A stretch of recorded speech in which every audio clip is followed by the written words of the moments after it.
오늘은 11강 가정과 교회의 성장에 대해서 함께 보도록 하겠습니다. 페이지 102페이지입니다. 102페이지를 찾아놓으시고 우리 똑같이 목차로 한번 다시 가겠습니다. 우리가 배우는 것이 무엇인지 다시 한번 되새김을 하겠습니다.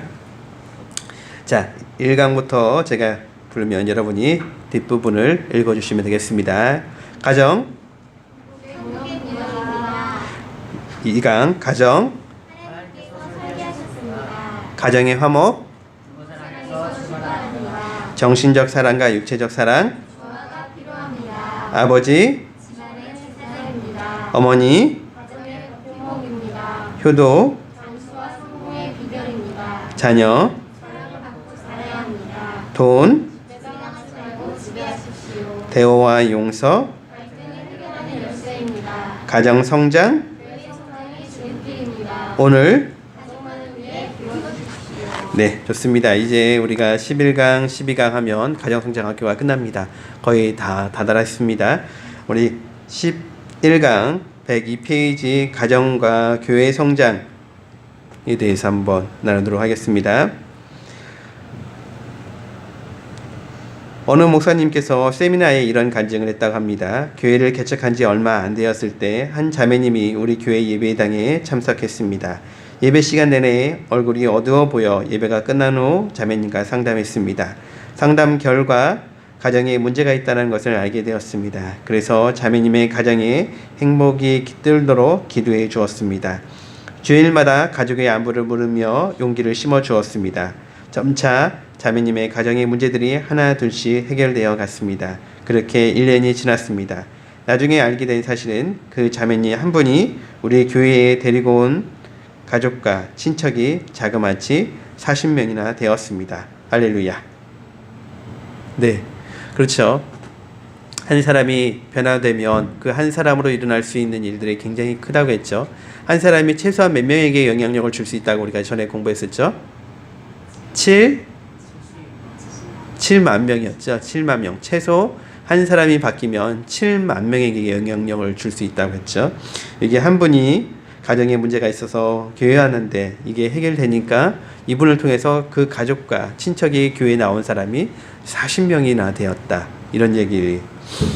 이런 이야기는 참 많이 있는 것 같아요. 제가 터키에서 있을 때 터키에 디릴리수 교회라는 교회가 있는데 한국말로 얘기하면 교회 이름이 생명수 교회라는 교회인데 한국 선교사님이 개척해서 교회를 세운 교회예요. 그런데도 그 교회도 한 가정이 거의 그 교회의 한 반 이상이 되는 것 같아요. 그 교회 성도가 70-80명 모이는데 반 이상이 그 한 가족이더라고요. 한국에 와서 우리 평정교회 목사님하고 이제 자주 교제를 하는데 평정교회도 똑같더라고요. 한 가정이 그 교회의 거의 반 이상이 되더라고요. 그래서 우리 교회하고 평정교회하고 이렇게 모임을 할 때마다 청년부 모임을 하는데 그 모임에 나오는 청년들이 10명 정도, 그 교회 전체에 중고등학교부터 시작해서 청년들까지 11명 정도가 되는데, 한 명인가 12명 정도 되는데, 모두 다 한 가족이에요. 그 집안에 사형제가 있는데, 그 사형제가 낳은 자식들이에요. 그래서 그 교회에서 한 가정이 얼마나 영향력이 큰지 알 수 있어요. 사실 우리 교회도 마찬가지네요. 엄씨 패밀리 한 가정이 이렇게 해가지고 우리 교회의 반을 차지하고 있어요. 지금은 앞으로는 좀 달라지겠지만 여전히 아직도 반이에요. 그렇죠? 한 가정이 변화되는 거, 그것이 바로 교회 성장의 진짜 참 밑거름이 된다는 거 우리가 기억하면 좋을 것 같습니다. 자, 다음은 교회 내에서 가정사역이 얼마나 활발하게 이루어지는지 알아보기 위한 질문입니다. 여러분, 교회의 가정사역에 대해서 진단해 보시기 바랍니다. 1. 특별절기 외에도 가정에 대한 말씀을 들을 수 있다. 그렇습니까? 특별절기 외에도 우리는 가정에 대한 말씀을 듣고 있습니까? 예, 지금은 엄청 듣고 있죠. 우리가 맨날 가정에 대해서 이야기를 하고 있으니까요. 그렇죠? 자, 2. 부부가 함께 출석하는 비율이 높다. 우리 교회에 결혼하신 분들 중에서 싱글보다 그러니까 결혼하신 분들 중에서 혼자 나오시는 분보다 가정이 나오는 분이 더 높죠. 그쵸? 이것도 긍정적이네요. 3. 남성 성도들이 교회 봉사에 적극적이다. 우리는 어떻죠? 아직 남성 성도들이 적극적이지 않는 것 같아요. 이건. 자, 4. 가정사역 프로그램이 정기적으로 운영되고 있다. 이건 맞는 것 같죠? 연 1회 이상 온 가족이 참여하는 가족 프로그램이 열린다. 앞으로 이제 해야 될 일인 것 같아요. 6. 신방도 가급적 가족 전체가 모였을 때 받는 편이다. 우리 이건 아직 안 했지만 앞으로는 그렇게 되겠죠. 신방할 때 가족 전체가 모일 수 있게, 그래서 아이들까지도 다 모일 수 있는 시간에 신방하는 것이 가장 좋겠죠. 7. 주일학교와 청년들을 위한 투자가 활발하게 이루어지고 있다. 어때요? 청년들 투자 활발하게 이루어지고 있나요? 0이요. 0이에요? 활발하게 이루어지고 있는데? 장학금도 열심히 주고 있고 학생들 모일 때마다 열심히 먹을 거 사주고 있는데 탁구대도 맞아. 탁구대도 사주셨고 드럼 맞네. 드럼, 키보드 뭐 이런 음악 장비들 다 우리 청년들을 그러네요. 우리 수련회 한 것도 청년들밖에 없었어요. 우리 교회에서 제일 많이 나가는 비용이 전도 비용이지만 전도 비용의 다음으로 많이 나가는 게 학생들 교육 비용이에요. 자, 7. 주일학교와 청년들을 했죠. 8. 교회 내 가정 목회 전문 담당 사역자가 있거나 양성 중에 있습니까? 네, 맞죠. 우리 저도 그렇고 저희 아내도 그렇고 전문 담당 사역자예요. 가정 사역. 자, 9. 작년 예배와 어린 예배의 설교 주제가 대체로 일치한다. 앞으로 그렇게 되리라고 생각하고요. 10. 구역 조직 운영이 활발하게 이루어지고 있다. 그것 앞으로 해야 될 일이죠. 어떠세요? 이런 걸 체크해 보니까 우리 교회는 좀 건강한 교회인 것 같습니까? 예, 건강한 교회가 되려고 하고 있어요. 그렇죠? 가정 사역에 있어서 건강한 교회가 되려고 하고 있죠. 저는 우리 교회에서 여러 가지를 가르쳐 드리고 함께 우리가 하나님 말씀에 대해서 나누겠지만 저는 가장 첫 번째는 가정이라고 생각해요. 무조건 가정이라고 생각해요.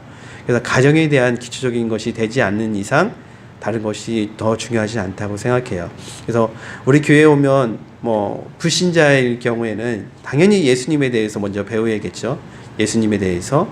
그리고 나서 가정성장학교를 통해서 가정에 대해서 배워야 되고, 기성신자라고 하면 우리 교회 기성신자가 우리 교회에 오면 새 교우반을 통해서 우리 교회가 어떤 교회인지에 대해서 알려드리는 것이 첫 번째이고, 두 번째가 가정성장학교 하는 것이죠. 그래서 우리가 주일날도 예배 끝나고 가정성장학교를 하고 있어요. 그렇죠, 여러분? 12월 달에는 우리가 새 교우반을 하려고 하는데 새 교우반도 하고 가정성장학교도 해서 우리 교회가 계속 이렇게 성장하기를 바라요. 저는 가정성장학교가 우리 교회에 잘 정착이 돼서 오늘 우리 듣고 있는 모든 분들이 가정성장학교의 전문 강사가 되길 바라고, 어른들 파트에서 가정성장학교를 가르치시는 분들이 되시길 바라고, 우리 청년들은 청년 학생들 편에서 이 가정성장학교 책을 청년들에게 가르치는 그런 교회가 되었으면 좋겠어요. 그리고 나서 이 책을 공부하는 것이 우리의 목표는 아니에요. 이 책을 공부하는 이유가 뭘까요? 당연히 삶에 적용하는, 모든 성경 공부가 삶에 적용하는 거예요. 우리가 가정성장학교를 공부하는 최종 목표가 뭘까요? 예, 그것도 맞고요. 다 맞아요. 가정예배. 예, 우리의 최종 목표는 가정예배예요. 그래서 우리 이 과정을 공부한 분들, 그리고 앞으로 공부할 모든 사람들은 다 가정예배를 드리는 사람이 되길 바라요. 그리고 우리 청년들은 어떻게 하면 되냐면, 청년들이 있는, 예를 들면 기숙사에 살다면 기숙사, 또는 기숙사가 아니면 친구들끼리 큐티를 나누고 함께 하는 거, 이런 가정예배를, 큐티를 나누는 삶, 이것을 꼭 실천하는 것이 목표예요. 제가 언젠가 이런 얘기를 해드린 것 같은데, 똑같은 얘기를 한번 더 반복해드리면, 제가 그 한국에 있을 때 아주 오래전에 이야기인 것 같아요. 어느 전도사님이 저한테 물어봤어요. 별로 특별하게 잘하는 것이 없는 것 같은데 하나님이 축복하시는 것 같다고. 도대체 이유가 뭐냐고 저보고 물어봤어. 그래서 제가 그때 뭐라고 했다고 했죠? 저는 반드시 하는 게 있습니다. 안 하는 거, 그러니까 제가 다른 걸 안 해도 반드시 하는 거 뭐 한다고 했어요? 큐티. 예, 큐티는 반드시 합니다. 저 혼자 있을 때는 큐티를 하는 것이 늘 몸에 배어 있었던 것 같아요. 그래서 하나님이 저에게 복을 주셔서 좋은 아내와 자녀들을 주신 것 같아요. 그래서 이제 혼자 큐티하던 것이 커져서 가정 예배를 드리는 교회가 된 것 같아요. 아니, 그런 집이 된 것 같아요. 그래서 이게 가장 큰 축복인 것 같아요. 요즘에 한국에 와서 축복은 우리 아들, 딸이 함께 새벽기도 나오는 게 참 축복인 것 같아요. 저희는 우리 딸내미는 될 수 있으면 깨우지 않고 아들만 깨워서 나오려고 하는데 아들은 안 일어나도 딸내미가 먼저 일어나요. 딸내미가 일어나는 날은 아들한테 선택을 안 주고 아들은 무조건 일어나게 해요. 근데 딸내미가 안 일어나는 날은 아들한테 가끔가다 선택권을 줘요. 아들아 일어나라 하고 일어나면 같이 가고 일어나지 않으면 안 가고 또 어떤 때는 일어나지 않아도 꼭 깨워서 올 때도 있고요. 근데 딸내미는 스스로 하기를 원하는데 우리 딸내미가 스스로 너무 잘해가지고 어떤 때는 잤으면 좋겠다 이런 생각을 해요. 그게 가정예배 드려서 우리가 얻은 복인 것 같아요. 그래서 모든 분들이 그렇게 되기를 바랍니다. 자, 성경과의 만남 사도행전 18장 1절부터 4절 그리고 18절 그리고 24절부터 26절 사도행전 18장을 전체를 다 할 수가 없어서 나눠서 보았습니다. 한번 읽고 문제가 여전히 4개예요. 4개의 문제를 한번 풀어보도록 하겠습니다. 자, 한번 우리 18장 우리가 앞에 적어놓은 거 우리 한번 교독한 다음에 한번 보도록 하겠습니다. 그 후 바울은 아테네를 떠나 고린도에 갔다. 거기서 그는 본인을 수련한 후에 아굴라를 만났는데 그는 그라게 형제라고 모든 그에게 로마에서 떠나라고 명령했는데 살펴내는 그의 아내 브리스길라와 함께 이탈리아에 온 사람이었다. 바울은 그들의 직업이 자기처럼 천막을 만드는 일이었으므로 그들과 함께 머물면서 일하였다. 바울은 안식일마다 회당에서 토론하며 유대인들과 그리스 사람들을 소통시키기로 하였다. 바울은 고린도에 좀 더 머물다가 신자들과 작별하고 브리스길라와 아굴라와 함께 배를 타고 시리아로 떠났다. 그런데 바울은 출하하기에 앞서 전에 서약한 일로 갱그레아에서 머리를 깎았다.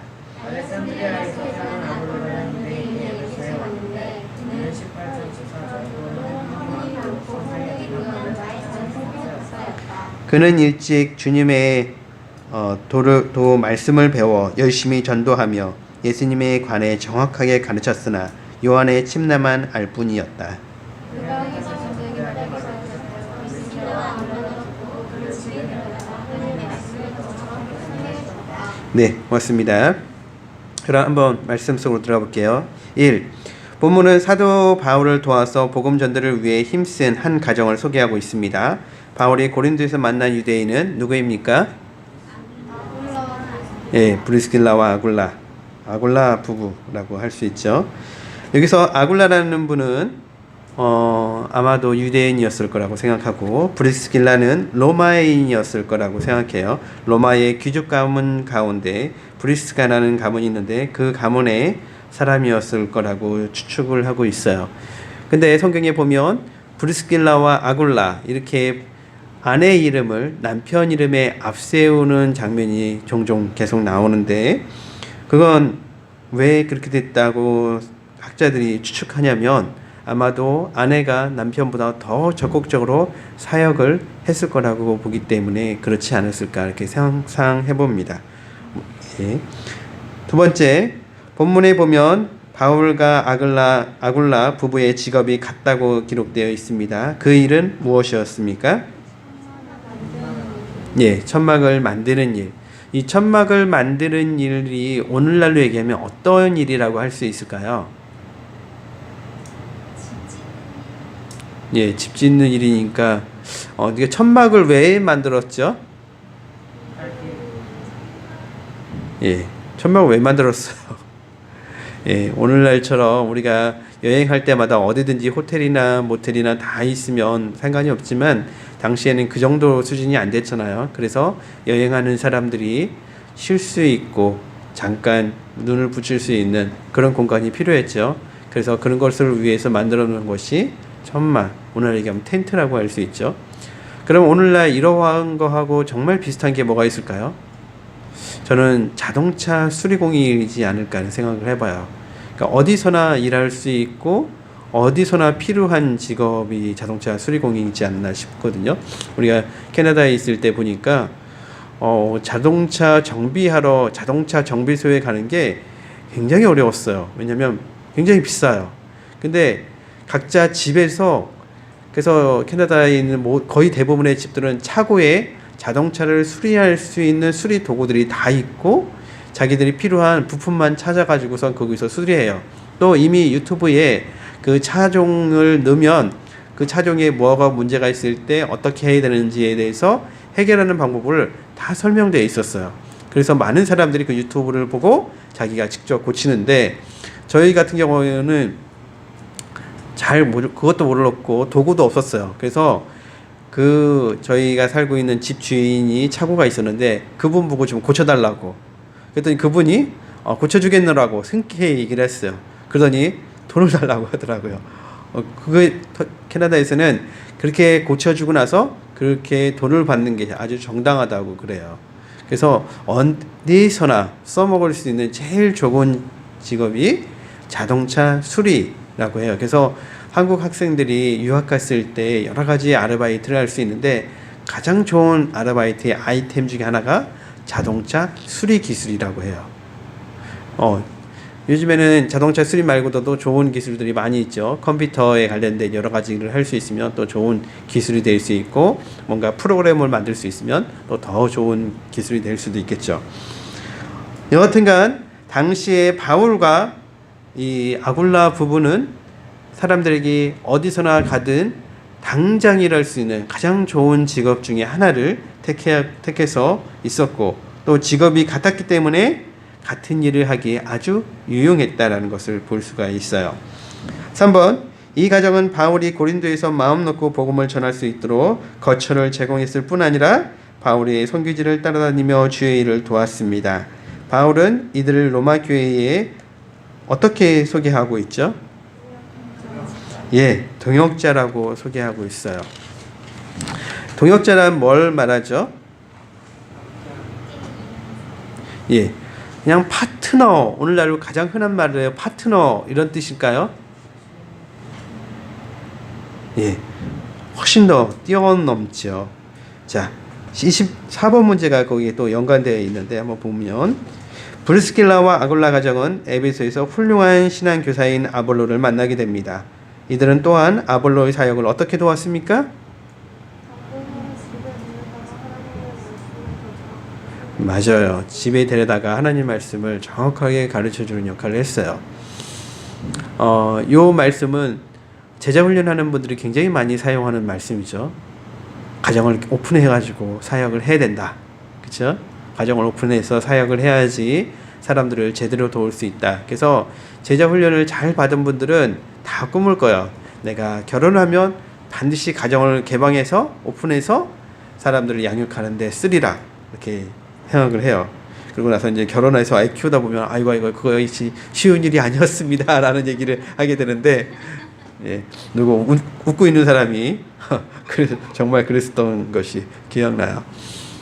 브리스길라와 아굴라는 바울에게만 자기 가정을 개방한 게 아니라 아볼로에게도 얘기했죠. 아볼로는 유명한 성경 박사라고, 오늘 우리가 갖고 있는 현대인의 성경으로 제가 번역본을 올려놨는데 24절에 보면 성경에 능한 말 잘하는 성경 박사였다라고 아볼로에 대해서 얘기를 하고 있어요. 네, 이 사람은 뛰어난 성경에 대해서 알고 있는 사람이었어요. 하지만 이분이 알고 있는 지식에서 부족한 것이 있는 것을 아볼로 부부는 발견했어요. 뭐가 부족했죠? 예수님에 대해서 알고 있었지만 뭐만 알고 있었어요? 회개의 침례만, 그러니까 요한의 침례, 요한의 침례, 즉 회개의 침례만 알고 있었다는 거예요. 뭐가 부족해요? 성령의 침례에 대해서 모르고 있었다는 거죠. 아볼로가 에베소에서 교회를 처음으로 개척한 사람이에요. 그러니까 바울과 브리스길라와 아굴라가 가기 전에 이미 에베소에는 예수님 믿는 사람이 아볼로를 통해서 생겼어요. 하지만 그분들은 예수님을 믿어야 된다는 거, 회개해야 된다는 것은 알았지만 성령님에 대해서는 몰랐던 거예요. 그러자 브리스길라 아굴라가 그분을 본인의 집으로 초청해서 아마 식사를 같이 했을 것이고, 식사를 하면서 쭉 이야기를 해줬을 거예요. 그러다가 아볼로가 제가 처음 듣는데요 했을 때 제가 이 부분에 대해서 좀 더 자세히 알려드리겠어요 하고서 성령님에 대해서 가르쳐 주었을 거예요. 그러고 나서 성령님에 대해서 정확하게 알게 되었고, 그리고 성령 침례에 대해서 성령께서 어떻게 일하시는지에 대해서 정확하게 배울 수 있는 시간이 되었을 거예요. 이렇게 멋진 사역을 한 부부가 바울과 함께 했다는 거, 바울에겐 축복이죠. 엄청 큰 축복이죠. 네, 정말 부러운 축복이에요. 제가 선교사로 살았기 때문에 너무너무 부러운 것 같아요. 이런 브리스길라와 아굴라와 함께 할 수 있는 거. 그래서 제가 한국에서 사역하면서 꿈꾸는 거, 브리스길라와 아굴라 같은 사람을 만나는 거예요. 어떻게 해요? 아니, 터키에 같이 가야지. 함께 사역도 해야지, 함께. 그러니까 지금 제가 이야기하는 브리스길라 아굴라는 후원하고 기도해 주는 정도가 아니라 함께 하는 거잖아요. 함께 하고, 바울이 에베소에 가고 싶었죠. 에베소에 가고 싶었는데 하나님이 기회를 주시지 않았어요. 2차 전도여행 때. 그래서 결국에 바울은 빌립보로 갔죠. 그러고 나서 데살로니가를 갔다가 다시 바울은 에베소를 들렸다가 안디옥으로 갔어요. 안디옥에 갈 수밖에, 예루살렘에 가려고 바울이 작정하고 있었기 때문에 그때 브리스길라와 아굴라를 그곳에 떨어뜨려 놓고 갔어요. 그러고 나서 다시 와서 또 만나게 되겠죠. 이렇게 함께 할 수 있는 사람 얼마나 좋아요. 그래서 우리 교회에서, 제가 아름다운 교회에서 사역하면서 정말 이런 사람들이 생기기를 간절히 바라고 소망해요. 자, 브리스길라와 아굴라 같은 가정이 우리 모두 되기를 예수님 이름으로 축원합니다. 아멘. 자, 가정과 교회의 관계에 대해서 이제 주제 연구를 통해서 한번 살펴보도록 하겠습니다. 잠깐 아까 바울이 동역자라고 얘기했을 때 브리스길라와 아굴라에 대해서 이렇게 소개했죠. 자신의 집과 목숨을 바울을 위해서라면 기꺼이 내놓을 수 있는 사람이 브리스길라와 아굴라였다라고 바울이 고백하고 있어요. 그러니까 저희가 선교사로 살 때 저희를 위해서 집과 자기의 목숨까지도 내놓을 수 있는 사람을 얻는 거예요. 우리 누님이지만 아직 집과 목숨을 내놓을 준비 안 돼 있거든요. 그래서 그런 사람을 얻는 거, 그런 사람을 얻는 것이 우리의 꿈이에요. 그렇게 얻을 수 있다면 얼마나 좋을까. 자, 넘어가겠습니다. 가정과 교회의 관계. 성장은 하나님의 뜻입니다. 온전한 성장의 개념은 4가지 차원을 가지고 있습니다. 자기 성장, 가정 성장, 교회 성장, 천국 성장이 그것입니다. 이 4가지는 서로 역동적으로 상관관계를 갖고 있습니다. 그 중에서도 가정 성장은 교회 성장의 가장 밀접한 요소입니다. 가정과 교회, 교회와 가정이 동전의 양면처럼 긴밀한 관계를 맺고 있는 이유는 무엇일까요? 첫째, 자, 세연 형제부터 읽어주시겠어요? 첫째, 가정은 교회와 함께 하나님이 직접 만드시고 계획하십니다. 예, 교회가 하나님 만드신 거죠. 하나님 만드신 건 교회예요. 근데 하나님이 교회도 사실 만드시기 전에 제일 먼저 만드신 건 가정이셨어요. 가정이었어요. 그래서 가정과 교회에서 정말 중요한 건 하나님 만드셨다는 거예요. 사실은 우리가 그런 얘기를 많이 나누는데, 가정이 먼저냐 교회가 먼저냐, 여러분 어떻게 생각하세요? 가정을 돌보는 것이 먼저입니까? 교회를 돌보는 것이 먼저입니까? 네? 네? 가정? 동시에? 뭘까요? 가정? 정말 확실하십니까? 네. 가정과 교회는 사실 떨어뜨릴 수가 없죠. 가정이 교회니까요. 가정이 교회니까. 그러니까 아름다운 교회, 우리 아름다운 교회는 여러 가정교회가 모여서 아름다운 교회가 되는 것이죠. 그렇죠? 우리 가정이 교회예요. 우리 가정이. 근데 우리는 그래도 믿는 가정이기 때문에 이게 좀 자연스럽지만 나는 예수님을 믿고 있는데 우리 가족 중에서 아무도 예수님을 믿고 있지 않아요. 그런 사람들에게는 교회가 먼저일까요? 가정이 먼저일까요? 네? 교회? 가정이 먼저예요? 그러면은 가정에서 어디 놀러 가자 하면은 교회를 안 가고 놀러 갑니까? 어떻게 해야 될까요? 예? 뭐라고 크게? 전도예요. 맞아요. 다 맞는 말인데 믿지 않은 사람도 우선순위는 가정이죠. 하지만 일요일날 예배까지 빠지면서 가라.